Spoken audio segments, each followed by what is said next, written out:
মঙ্গলবার বগুড়ার সোনাতলা উপজেলায় যথাযোগ্য মর্যাদা ও উৎসবমুখর পরিবেশে উদযাপিত হয়েছে বাংলা নববর্ষ ১৪৩৩।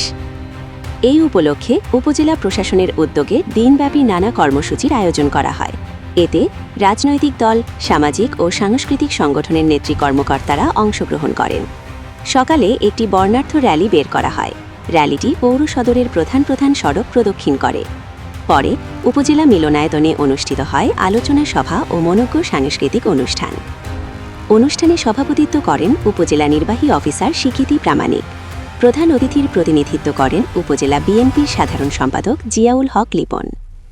এই সময় আরও বক্তব্য রাখেন সহকারী কমিশনার ভূমি শাহনাজ পারভিন, বিএনপির সহসভাপতি আহসানুল হাবিব রাজা, সোনাতলা থানার অফিসার ইনচার্জ কবির হোসেন, পৌর বিএনপির সভাপতি আবু নাসের ওয়াহেদ নোবেল, কৃষি সম্প্রসারণ অফিসার কৃষিবিদ সোহরাব হোসেন, উপজেলা প্রকল্প বাস্তবায়ন কর্মকর্তা রেফাউল আজম, প্রাথমিক শিক্ষা কর্মকর্তা এনায়েতুর রশিদ এবং উপজেলা প্রকৌশলী আতিকুর রহমান।